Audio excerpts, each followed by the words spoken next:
The Stone Zone on the Red Apple Podcast Network.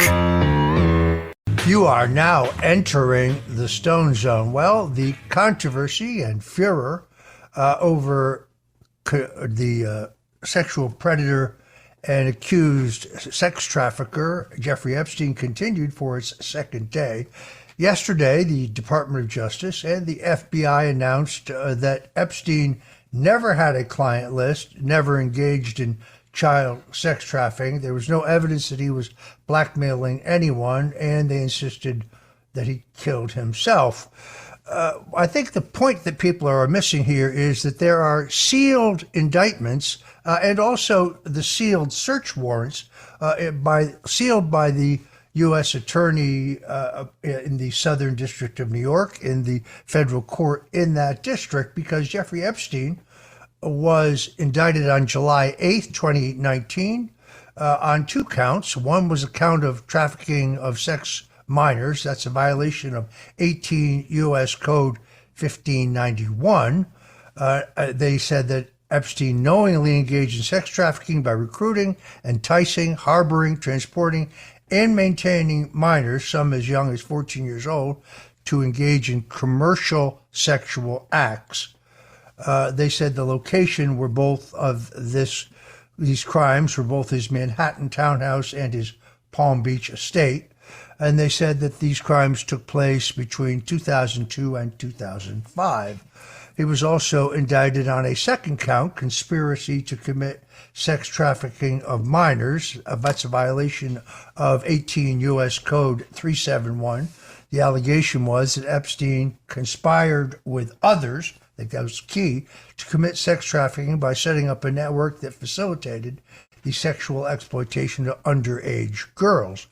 The takeaways, I think, are pretty clear: that he operated a vast network. Those are the government's word. That he was enticing and utilizing minors.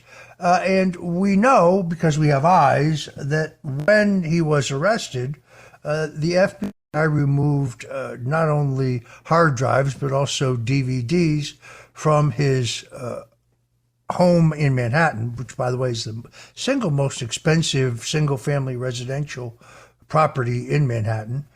His island, Orgy Island, in the Virgin Islands, as my friend Sean Hannity calls it, his ranch in New Mexico, and his apartment in Paris. So clearly, he was indicted on the basis of information that is now sealed, which means the FBI and the DOJ do have evidence that he engaged in all of those activities. The announcement yesterday, of course, contradicts directly a statement made by Attorney General Pam Bondi, who told Fox News earlier this year that the Epstein client list had been sitting on her desk waiting for review as part of a directive from President Trump. Now, suddenly, that list does not exist. The whole thing is very strange, to put it mildly. Whether or not there was a list is pretty easily debunked when they say no, because the Gateway Pundit tried to intervene in the lawsuit of Virginia Giuffre versus Ghislaine Maxwell, demanding that the court unseal the records as to Epstein's elite pedo network until a mysterious John Doe appeared and filed an objection in that case, and the federal courts in the Southern District of New York elected to leave the list sealed. If there was no list, how could they have made such a ruling?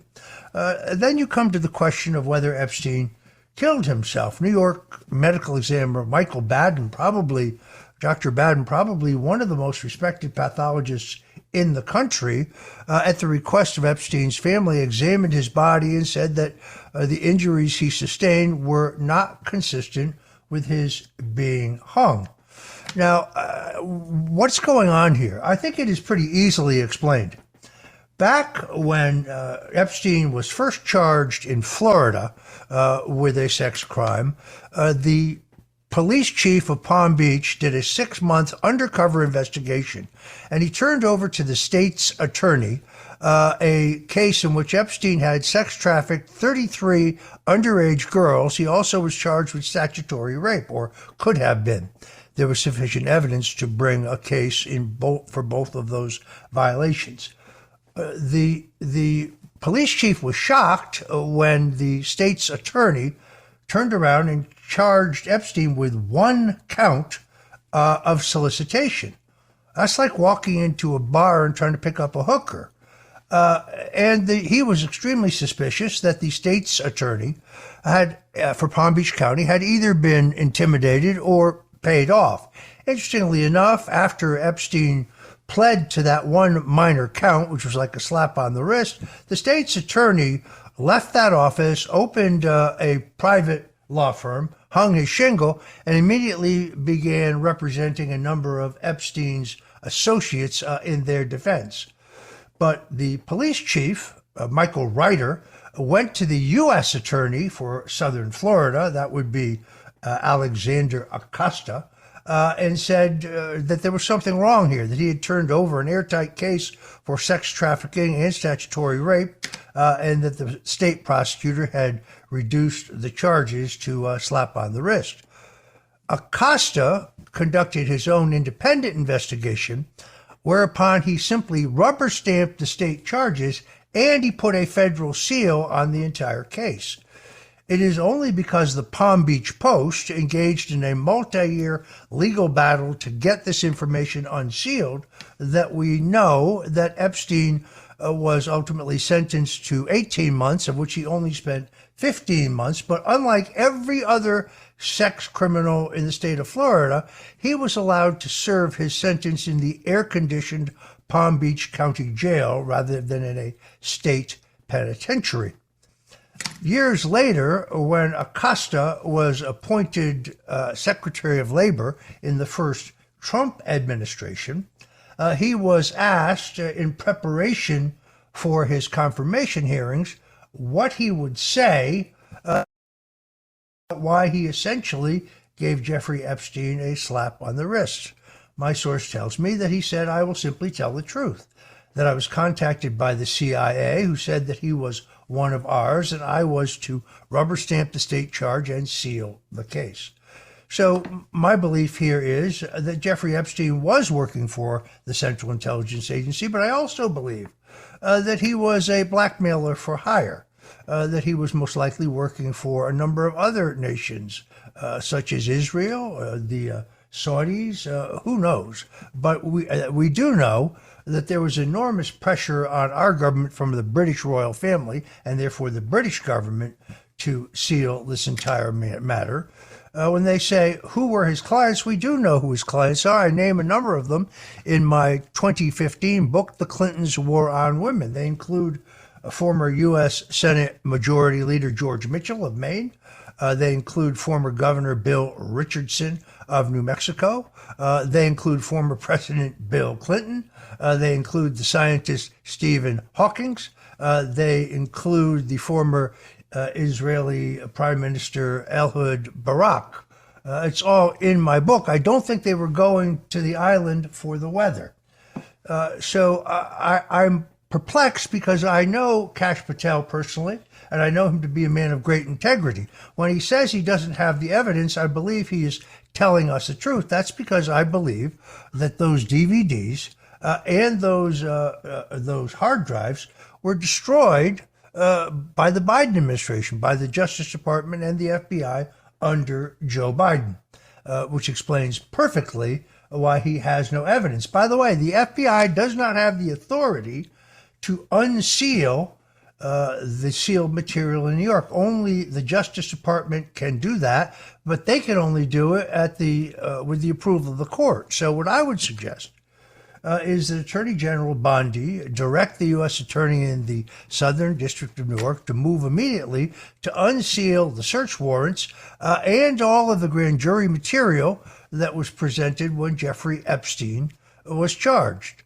That would demonstrate that there is, in fact, evidence of substantial crimes by Epstein. Don't know what to make of this videotape that they posted. I watched it several times. It didn't show me much, but now, strangely, it is claimed that there's a minute missing from it. I actually think it may have made the entire situation muddier rather than clearer.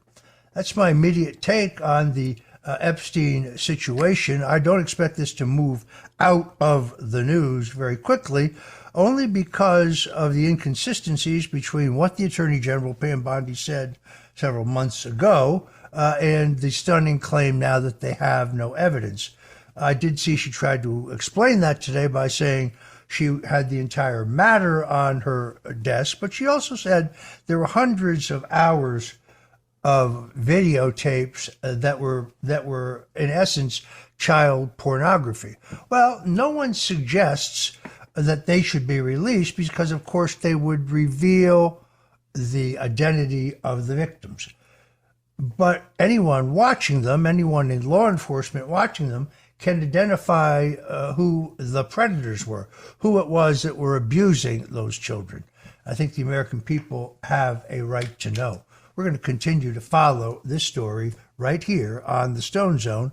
I was the first major author in the United States to break the story in my book, The Clintons' War on Women.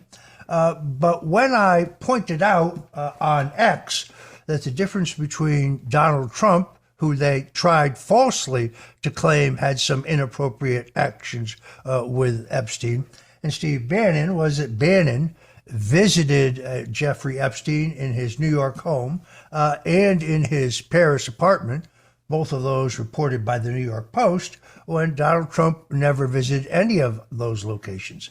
To my surprise, I then saw that Elon Musk tweeted Steve Bannon is on the Epstein list. Well, he said that about a week ago about Donald Trump, then he retracted it because it was false. Technically, of course, we do know that not only did Bannon visit Epstein, but he filmed 15 hours of a documentary with him, and various news sources report that Steve Bannon coached Jeffrey Epstein in preparation for a 60 Minutes interview, coaching him how to look more likable. I find that pretty objectionable.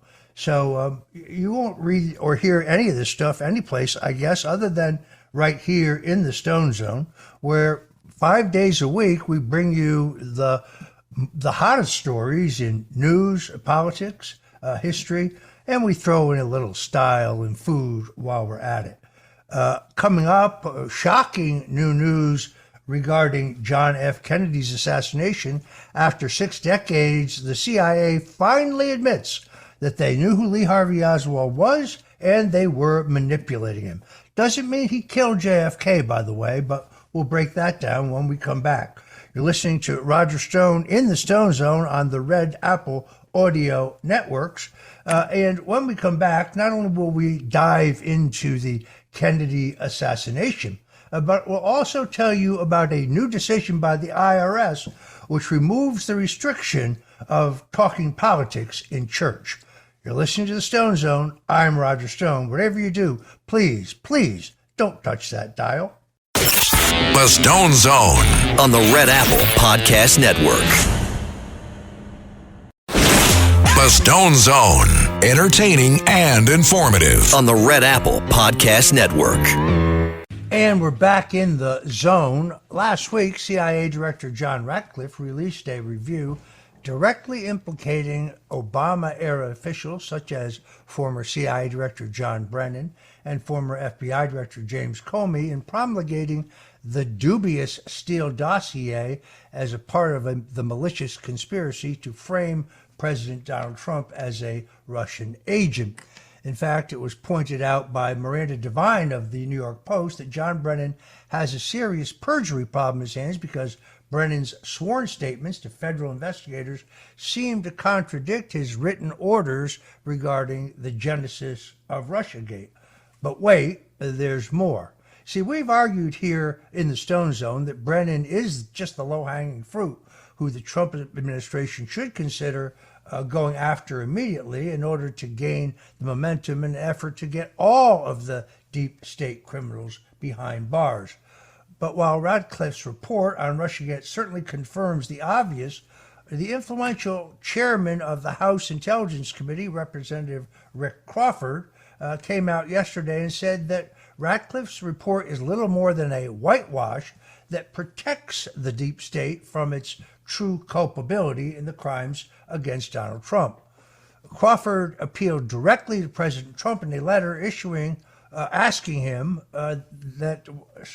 to declassify additional documents. Why I'm pleased to see the CIA take the first step of acknowledging the political abuse and trade cap problems associated with the 2016 intelligence community assessment. I'm disappointed the agency was permitted to whitewash the full extent of their problems. I write to report to you that this review fails to disclose critical information, offers misleading judgments, and continues to protect the deep state. Congressman Crawford takes offense with the findings in Ratcliffe's report that the Russiagate conspiracy should not be interpreted as a broader systematic problem with the analytic processes or standards, but more specifically, it was part of a willful conspiracy. Congressman Crawford said it's abysmal that they would put out a memo with half-truths, inaccuracies, and blatant omissions about the full extent of the Russian collusion hoax and the deep state's role. Worse, they released this report while holding the Intelligence Committee's report on the exact same issue hostage for 7 years because it includes classified documents that only the president can declassify. So, in other words, CIA Director Ratcliffe's shocking review is more moving along, nothing here to see spin from the deep state. We're supposed to believe that only a few bad actors committed the Russiagate conspiracy and that there was no major wholesale changes to the way the CIA, the FBI, and other deep state alphabet soup organizations in Washington operated. This is dangerously idiotic hogwash. It's trying to get the truth, the whole truth, and nothing but the truth. You're listening to Roger Stone. You're in the Stone Zone on the Red Apple Audio Networks. Wherever you do, folks, stay with us here in the zone. We've got a lot more coming up, including a shocking decision by the IRS that allows people to talk politics in church. The Stone Zone on the Red Apple Podcast Network. The Stone Zone, entertaining and informative on the Red Apple Podcast Network. Welcome back into the zone. After an extraordinary tug of war between the House Oversight Committee, specifically the subcommittee headed by Congresswoman Anna Paulina Luna of Florida, examining the material released from the National Archives regarding the assassination of President John F. Kennedy, the CIA finally admitted that one of the agency's top psychological warfare experts had extensive contact with Lee Harvey Oswald in the months leading up to Kennedy's assassination. This is significant because the FBI and the CIA have long denied knowledge of Oswald prior to the assassination. So now it seems to me would be a good time to revisit the 194-page dossier compiled by the CIA about Lee Harvey Oswald before he allegedly killed JFK. Researcher Jeff Morley put together a tremendous analysis on this report. In fact, we're going to have him in the zone here later in the week. The Oswald file had many interesting revelations, but the most important one was that a secretive CIA front group known as the Special Investigations Group received 17 reports about Oswald in the 4 years before Kennedy was assassinated, including 5 FBI dispatches in the 3 months just before Kennedy was killed. At least 35 CIA employees handled dozens of reports on Oswald between 1959 and 1963, including a half dozen officers who reported personally to CIA counterintelligence chief James Jesus Angleton or to CIA Deputy Director Richard Helms. Additionally, CIA Operations Officer Reuben Efron was tasked with monitoring Oswald's private communications during the first 18 months of Kennedy's presidency. Efron reported directly to James Jesus Angleton, the CIA's counterintelligence chief, about his monitoring of Oswald. So Oswald clearly far more important to the CIA than they have ever previously admitted. He was very much on their radar, despite the fact that they have denied that for 6 decades, and he was being very carefully watched. Now, CIA Director at the time, John McCone, lied to the Warren Commission under oath, claiming that the agency never contacted Oswald, never interviewed him, and never received or solicited any reports or information from Oswald or about Oswald. Deputy Director Richard Helms, who would later become the director of the FBI, also lied, claiming that CIA had, quote, very little information, close quote, about Oswald before the Kennedy assassination, when they knew every granular detail about Oswald, such as his height, eye color, precise whereabouts, his alleged communist recruitment activity, his alleged contact with the KGB, his wife beating, his security clearance, his trip to the American consulate in Mexico City, and so forth. The CIA lies obviously tainted the Warren Commission's findings and prevented a real investigation into the Kennedy assassination from taking place. More information into the Kennedy assassination desperately needs to be released to the public. For example, the House Select Committee on Assassinations that was formed in the late 70s conducted a full investigation, but they reached the conclusion that organized crime was behind John F. Kennedy's assassination. Well, they're not wrong about organized crime being involved in it, but none of the information released from the National Archives to date in response to President Trump's order for full disclosure includes the involvement of the mob, specifically the recordings of Carlos Marcello, the mobster who ran the mafia in both Texas and Louisiana, recordings taken in his jail cell both before and after the Kennedy assassination, in which it is alleged by the Assassinations Review Board and the House Select Committee on Assassinations that he knew in advance and bragged later about Kennedy's assassination. None of that information has been released to the public in this most recent list of documents or audios or videos that should have been released. The first round of the JFK files released by the Trump administration were a great start, but we need to see the entire tranche of related documents to understand the depths of the CIA's crimes against the American people. One of the great struggles has been over the George Joanides material.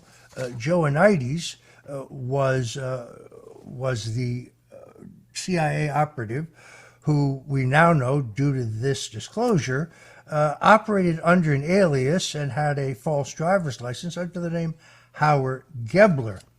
This contradicts decades of denials from the CIA that Joanides was, in fact, Howard Gebler. It was under this alias that Joanides worked with anti-communist activists called the Cuban Student Directorate. The CIA has long denied that they set that front up too, which now, according to this disclosure, proves to be yet another lie. Joanides served as the deputy chief of the CIA's Miami branch, where he was a specialist in psychological warfare.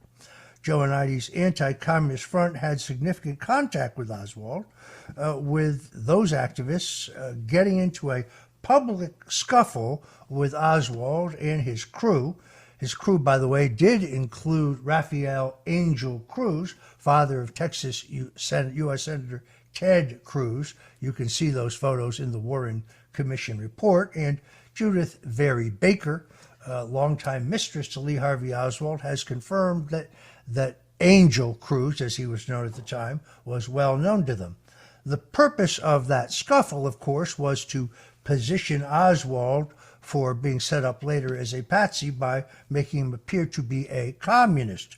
What's interesting, of course, is that the address that appeared on the pro-Castro leaflets that Oswald was handing out in the streets of New Orleans was the office address of an FBI operative and informant named Guy Bannister. So there is substantial evidence that Oswald was being manipulated. And interestingly enough, when he was arrested by the New Orleans police, this was just prior to a television debate he was to appear on, he was allowed one phone call. Who did he call? Did he call his wife? Did he call his lawyer? No, he called the head of the local office of the FBI, and within an hour, he was released.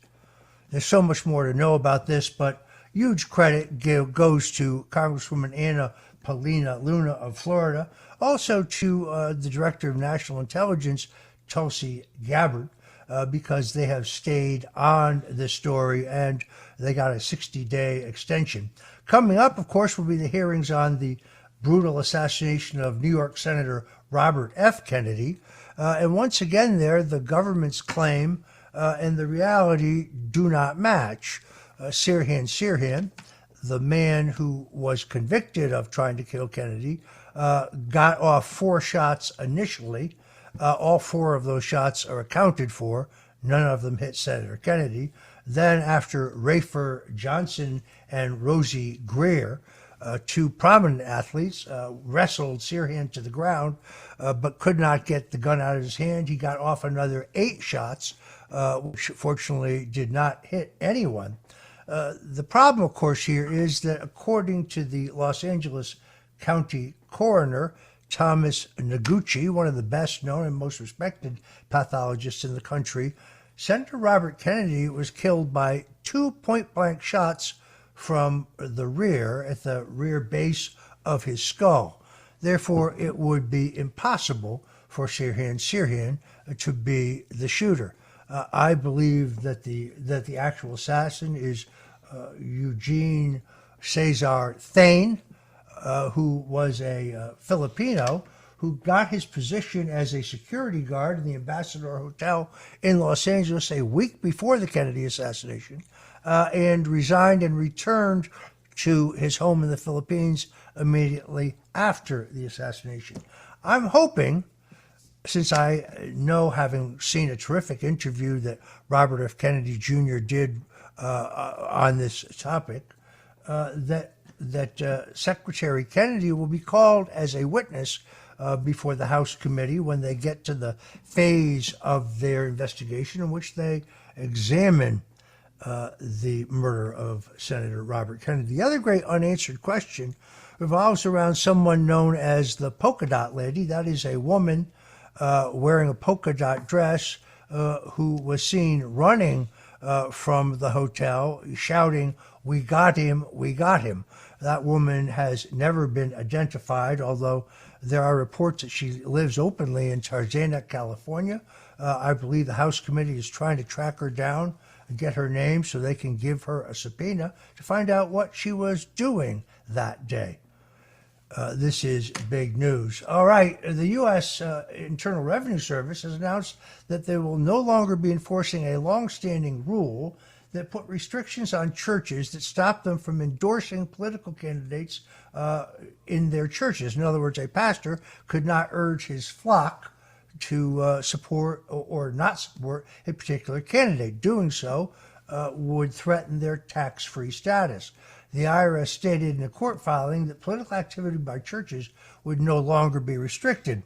See, this rule came as the result of a lawsuit filed on behalf of 2 Texas churches and a group of Christian broadcasters arguing that the Johnson rule, that's the rule that limited churches, is an infringement on their free speech rights.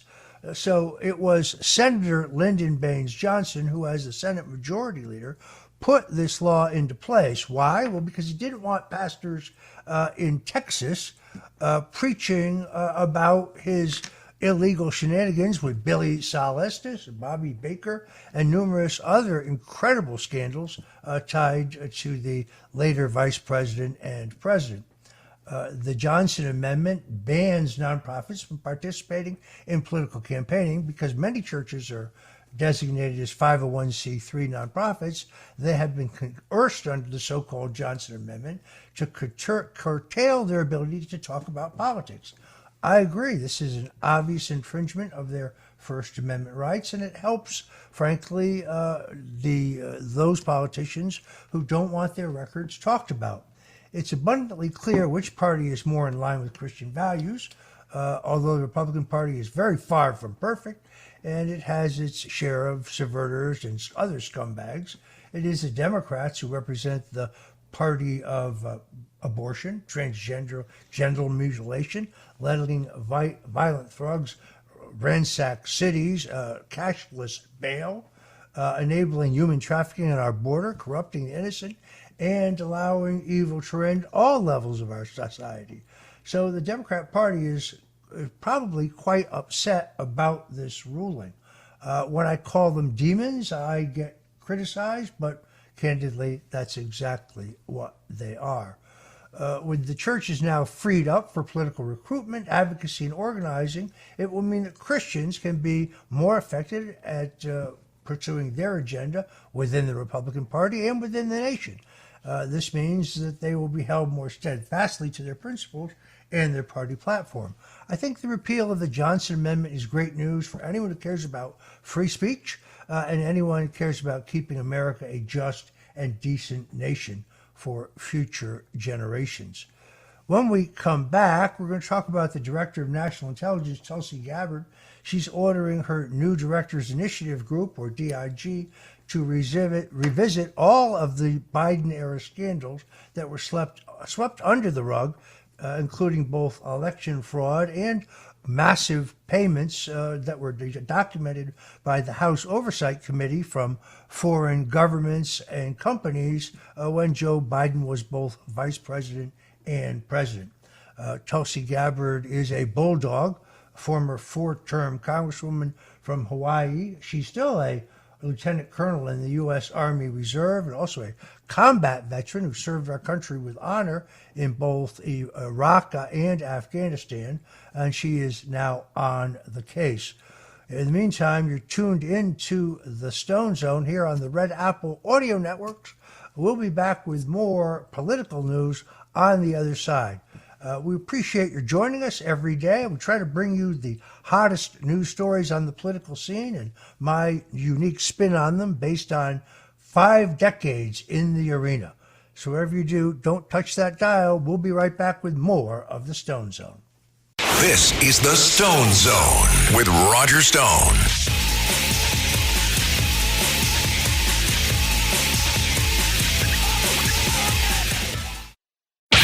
The Stone Zone on the Red Apple Podcast Network.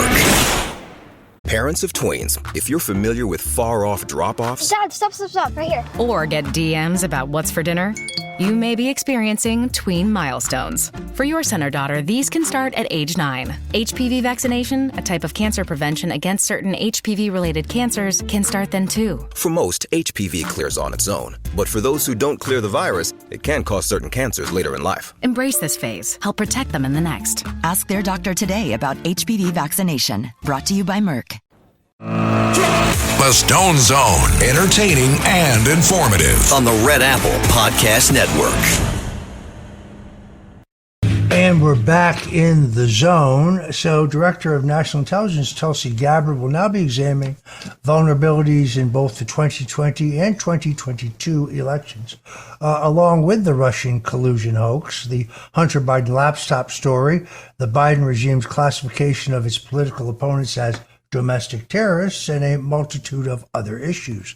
A spokesperson for Gabbard's agency said, "This is a broken system that cannot be fixed without transparency into what we did wrong in our past."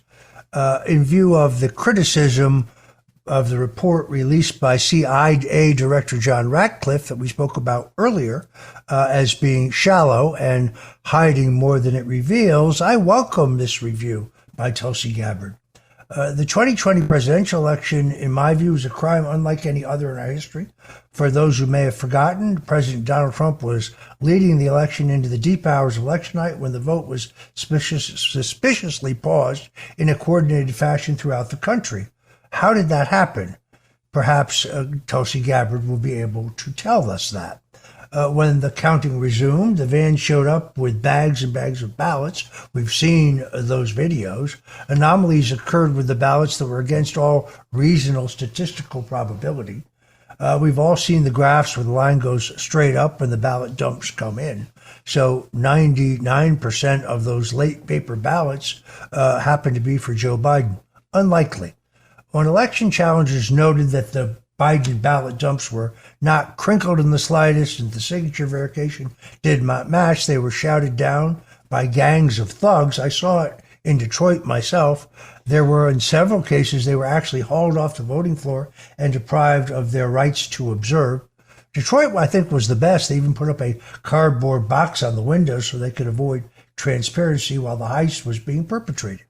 The Democrat Gestapo was in full effect, exploiting the COVID-19 crisis to stack the deck with limitless, unaccountable absentee and mail-in ballots. Of course, if you said that, you would immediately be called a conspiracy theorist or a kook. No, there is no evidence of irregularities in the 2020 election. That is what we were told. But thanks to social media and, frankly, thanks to Elon Musk and Twitter, now known as X, we have seen solid evidence to the contrary. I believe they got away with the crime, at least temporarily. In the dark 4-year period following 2020, some of the most brave and outspoken patriots in America have faced massive consequences, from lawfare to sanctions to criminal prosecutions. This narrative was created so that Trump supporters who somehow were objecting would be prosecuted and silenced. It really was used to warp the entire narrative here in an Orwellian inversion of reality. Many fell for this deception until it became obvious that the country was going off the rails under the vacuous, hapless figurehead, Joe Biden. But because of the political acumen and never say die attitude, the stamina, the courage, the persistence of one Donald J. Trump, we've emerged from those dark times. And in my opinion, Tulsi Gabbard is the perfect person to revisit these issues and to make sure that the record is corrected. And just as importantly, make sure that it never happens again. After Gabbard's investigation is completed, the individuals and the entities responsible for the Vote Reagan 2020, if it is proven, must be criminally prosecuted and made into swift examples so that there is no future criminal act of this magnitude regarding our elections. This, to me, there is no higher priority, except perhaps it would be the prosecution of those who perpetrated the Russian collusion hoax. I was happy to see that on Gabbard's list because, having read the CIA report from John Radcliffe, I agree with Chairman Rick Crawford of the House Intelligence Committee. It seems sanitized. I know, based on my own research for my own book, The Myth of Russian Collusion, that there are a number of things that the CIA seems to have missed. Perhaps it is the most shallow version of the truth. Anyway, that's it for today. Great to be with you in the Stone Zone. Urge you to join us tomorrow for the hottest take on American politics, news, history. We throw in a little food and style from time to time. It's a great honor to be on the Red Apple Audio Networks. Until tomorrow, God bless you and Godspeed. Thanks for listening to The Stone Zone with Roger Stone. You can hear The Stone Zone with Roger Stone weeknights at 8 on 77 WABC. If you like the podcast, share it with your friends and listen anytime at WABCRadio.com and download the WABC Radio app. Hit that subscribe button on all major podcast platforms. Plus, follow WABC on social on Instagram, TikTok, Facebook, and X. See you next time for a new episode, so you never have to wonder. What the heck is going on here?